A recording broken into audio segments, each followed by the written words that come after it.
Hello animal lovers, তোমাদের favourite channel ওটাকু কোয়েস্টে স্বাগত।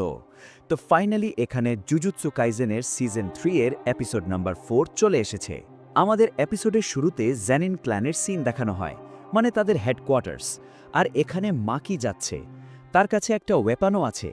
এখন সে এখানে এসে নাওয়ার সাথে দেখা করে। আমাদের দেখানো হয় যে নাওয়ার থিঙ্কিং অনেক বেশি ব্যাকওয়ার্ডস।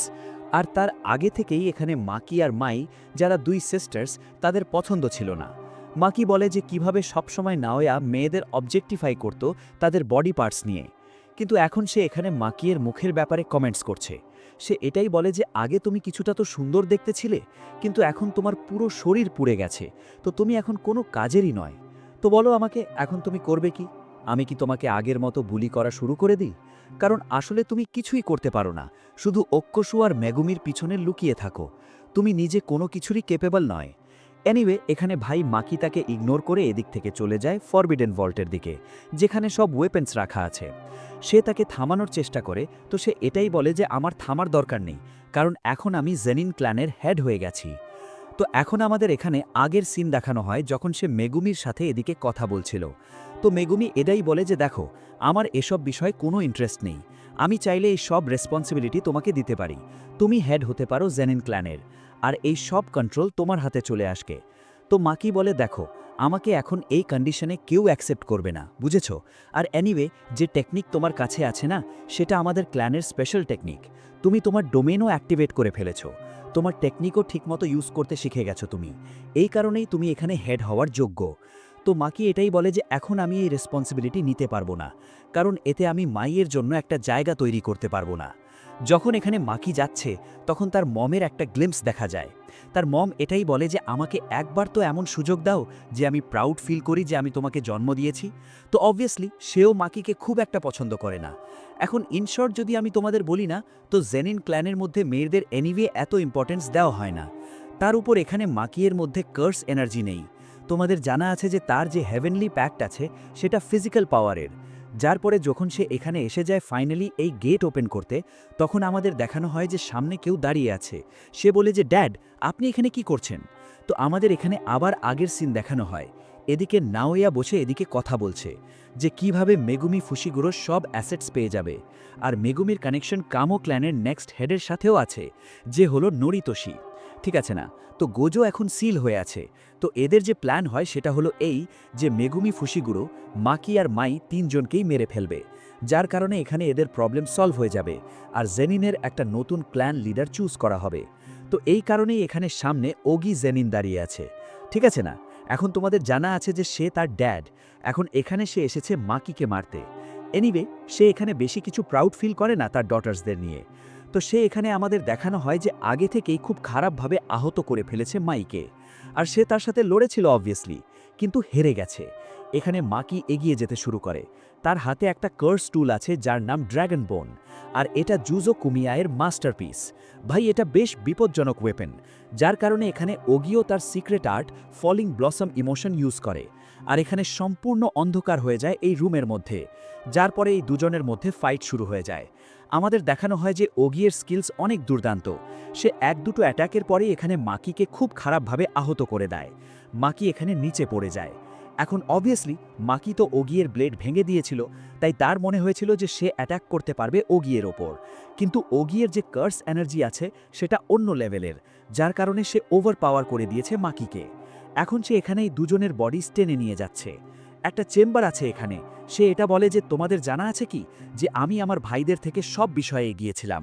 কোনো বিষয়েই আমার ভাই আমার থেকে এগোতে পারেনি, একটা বিষয় ছাড়া। আমার যে বাচ্চারা আছে তারা একদম নিক্কম্মা, একদম বেকার তারা। তো তার দুটো মেয়েই আছে, এরা টুইন্স, ঠিক আছে না? তো এরাই দুজনকে এখানে ফেলে দেয়। সে এটা বলে যে এখানে পানিশমেন্ট দেওয়া হয় মানুষদের। আর এদিকে অনেক কার্সেস আছে যেগুলো গ্রেড 2 বা তার নিচের। তাদের মধ্যে প্রত্যেকটা তোমার মতো শক্তিশালী মাকি। এখন তারা আমাকে ভয় পায়, কিন্তু আমি চলে গেলেই তারা বেরিয়ে আসবে আর তোমাদের খেয়ে ফেলবে। তো সে এটা বলে এখান থেকে চলে যায়। এখন সে যখন এখান থেকে যাচ্ছে না, তখন মাই এদিকে মাকির কাছে আসে। সে দেখে যে মাকি খুব খারাপভাবে আহত, আর সে অজ্ঞান হয়ে গেছে। তো সে এখানে তার সাথে কথা বলার চেষ্টা করে, যার পরে আমাদের এখানে মাইয়ের টেকনিকের সিন দেখানো হয়। আর সে এখানে তাকে অন্য একটা ওয়ার্ল্ডে নিয়ে আসে, মানে বেসিক্যালি তার মাইন্ডের মধ্যে থাকে সে। এদিকে যখন মাকি জেগে ওঠে তখন মাই তার সাথে এই কথা বলে যে এখন তুমি আমার টেকনিকের ব্যাপারে জানতে পারবে, শুধু দেখতে থাকো, শুধু এই কথা যে আমি যখন এটা করব তখন আমি নিজে মরে যাব। তো সে এখানে সমুদ্রের দিকে যেতে থাকে আর সে বলে যে আমি একটা বিষয় বুঝে গেছি যে কেন টুইন্সদের খারাপ বলা হয় সর্সারিতে। আসলে এখানে তোমাদের জানা আছে এই দুজনের স্পিরিচুয়াল এনার্জির ব্যাপারে। সে বলে যে সর্সারিতে টুইন্সকেও একদম একরকম দেখানো হয়। এখন যদি মাকিয়ের কাছে ফিজিক্যাল পাওয়ার্স আছে তাহলে মাইয়ের কাছে এখানে কার্স এনার্জির পাওয়ার আছে। তো সে এটা বলে যে যতক্ষণ আমি বেঁচে থাকব না ততক্ষণ তুমি শুধু অর্ধেক শক্তিশালী থাকবে, পুরোপুরি শক্তিশালী হতে পারবে না। তো বেসিকলি সে এটা বলতে চাইছে যে এখন এই দুজনের পাওয়ার্স মাঝখানে ভাগ হয়ে আছে, ঠিক আছে? এই দুজন একে অপরকে কমপ্লিট করে, আর এই দুজন একই ইউনিট, তুমি এটা ভাবো। কিন্তু এখানে মাই নিজেকে মেরে ফেলতে যাচ্ছে যাতে সব পাওয়ার, সব কন্ট্রোল মাকির হাতে চলে যায় আর সে সর্সারির দুনিয়াতে আরও ভালো হয়ে যায়। কিন্তু এর বদলে সে শুধু একটা জিনিসই চায় তার কাছে, যে সব কিছু ধ্বংস করে দিতে হবে। যাওয়ার আগে সে একটা ফ্লাওয়ার বলবো নাকি এটা কি বলবো, ছোট্ট একটা জিনিস দেয় সে মাকির হাতে, যার পরে এখানে মাকি হুঁশে আসে। আমাদের দেখানো হয় এই ছোট্ট জিনিসটা একটা বড় তলোয়ার যেটা মাই তাকে দিয়েছে, আর এটা তার কার্স এনার্জি দিয়ে ভর্তি আমার মনে হয়, ঠিক আছে না? কারণ এই তলোয়ারটা আগে এখানে ছিল না। এখন মাকি বুঝে যায় যে মাই মারা গেছে, আর এই জিনিস থেকে তার খুব খারাপ লাগে। এখানে সাথে সাথে চারদিক থেকে এরা কার্স স্পিরিটস দিয়ে ঘেরা। এখন যখন ওগি এখান থেকে যাচ্ছে না তখন তার হঠাৎ একদম অনুভূতি হয় বিপজ্জনক এনার্জির, এমন এনার্জি যেটাকে সে ভুলে যাওয়ার চেষ্টা করছিল, যেটা থেকে তার ভয় লাগছে, যার কারণে সে দৌড়ে গিয়ে সাথে সাথে তার টেকনিক রিলিজ করে দেয় ব্লেজিং কারেজের। আর ভাই এটা এত বিপজ্জনক অ্যাট্যাক যে একটা স্ল্যাশেই এখানে অনেক পিলার্স কেটে যায়। আমি বলছি, আমি ভাবছিলাম ভাই কি হলো, মানে এখনও তো সে এসেছেও না, তুমি এখন থেকেই এত সিরিয়াস কেন হলে? কিন্তু আমাদের দেখানো হয় যে চোখের পলকে মাকি অলরেডি তার মাথা কেটে দেয়, মানে তার গলা না ভাই, তার স্কাল কেটে দেয় লিটারালি, আর সেটা ভেঙে নিচে পড়ে যায়। ভাই এরকম মনে হচ্ছে যে তার মস্তিষ্ক কেটে সে আলাদা করে দিয়েছে, আর মাকি এভাবে যাচ্ছে যেন কিছুই হয়নি।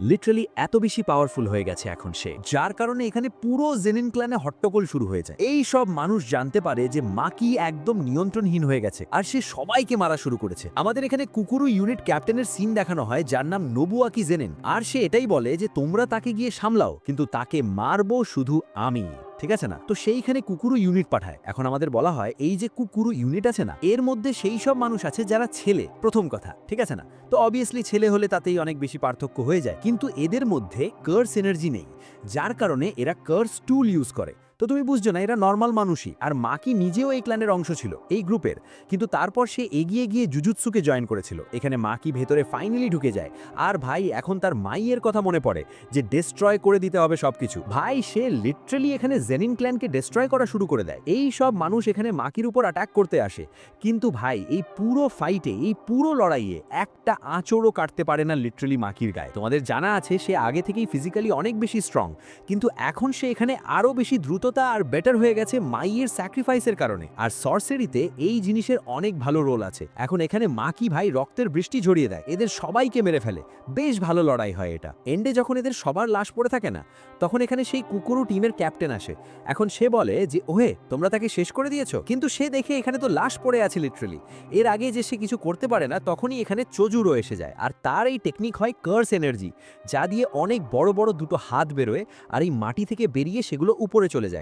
মাকি তার হাতে থাকে, এই হাত সম্পূর্ণ বন্ধ হয়ে যায়। আর ভাই এটা বেশ বিপজ্জনক পাওয়ার। আমাদের বলা হয় যে হেই এখানে এসে গেছে। এখন হেই হলো তারা যাদের এবিলিটিস অনেক দুর্দান্ত।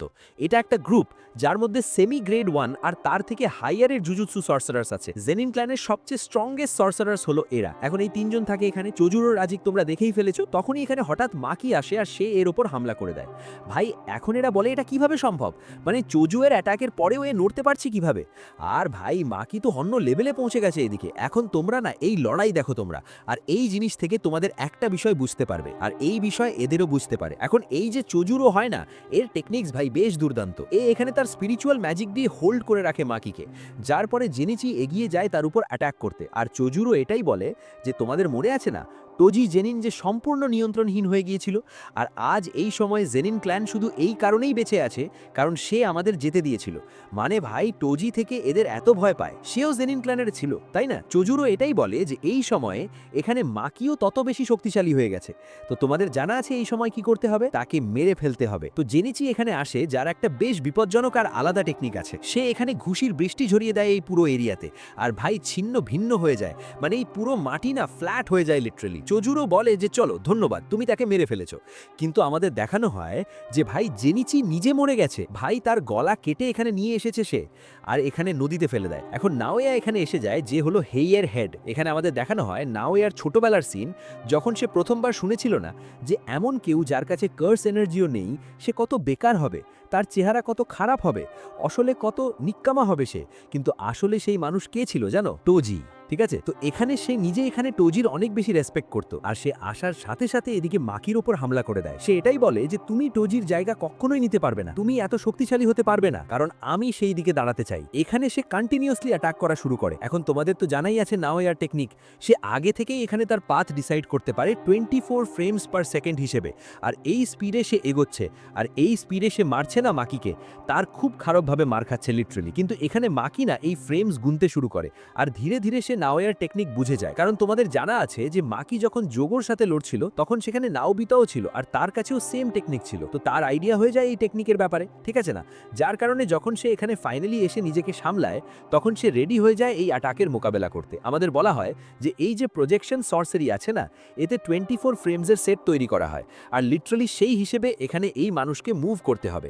মানে নাওয়াকে যদি বাই চান্স এদের অ্যাকশনস ম্যাচ না করে, তাহলে সে 1 সেকেন্ডের জন্য ফ্রিজ হয়ে যাবে। এখন এই কথা এখানে বুঝতে পারে নাওয়া, আর সে বলে যে তোমার কি মনে হলো আমি তোমার এই ফাঁদে পড়ে যাব? কিন্তু আসলে মাকির এই প্ল্যানই হয় না। তার আগে থেকে এখানে 24 ফ্রেমসের ব্যাপারে জানা থাকে, যার কারণে সে এখানে তার অ্যাটাক আগে থেকেই প্ল্যান করে নেয়, আর একটা বেশ বিপজ্জনক ঘুষি মারে নাওয়ার মুখে। আর ভাই ঘুষি মেরে লিটারালি তাকে নিচে ফেলে দেয়। ভাই এই ইম্প্যাক্ট এর ঘুষির এত জোরালো যে ভাই নাওয়ার মাথার ভেতরের টুকরো টুকরো হয়ে যায়, লিটারালি ভাই চূর্ণ বিচূর্ণ হয়ে যায় তার মাথার খুলি।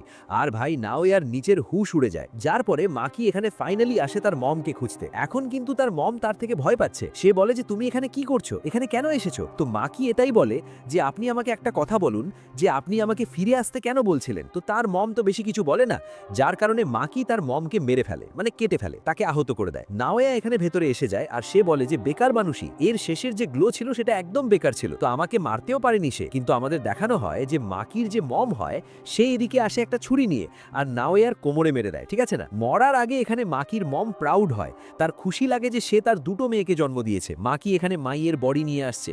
মোমো এদিকে এসে যায়, সে কাঁদতে শুরু করে। সে বলে যে এরকম কেন হলো, আমি বলেছিলাম তাদের যে যেও না। তো মাকি বলে এখন এটাকে তুমি সামলাও। আমাদের বলা হয় যে হেইয়ের 6 মেম্বার্স, আকাশিকির 9 মেম্বার্স, আর কুকুরু ইউনিটের 22 মেম্বার্স মারা গেছে। এছাড়া যারা সেই দিন জেনিন ক্ল্যানে আসেনি না, অ্যাবসেন্ট ছিল, তারাও মারা গেছে। ভাই মানে লিটারালি এখানে মাকি অন্য লেভেলে পৌঁছে গেছে। যখন এদের অটোপসিস করা হলো তখন জানা গেল যে এদের ক্ষতে একটু ক্রোর্স এনার্জি আছে, যা থেকে বোঝা যায় যে মার্ডার ওয়েপন হলো একটা কার্স টুল। তার কিছু সময় পরে গোজো ক্ল্যান আর কামো ক্ল্যান হেডকোয়ার্টার্সকে রিকোয়েস্ট করলো যে জেনিন ক্ল্যানকে বিগ 3 ফ্যামিলিজ থেকে সরিয়ে দেওয়া হোক। হেডকোয়ার্টার্স এই কথা শুনেছে, কিন্তু এই ব্যাপারে এখনো কোনো ডিসিশন হয়নি। এখন আমাদের দেখানো হয় যে মাকি এদিক থেকে বেরিয়ে যায়, ভাই রক্তপাত করে, আর একটা বেটার আর একটা আলাদা ধরনের পার্সন হয়ে বেরিয়েছে সে এই জায়গা থেকে। কিন্তু বেশ দুর্দান্ত ছিল এই ফাইট, অনেক বেশি দুর্দান্ত ছিল।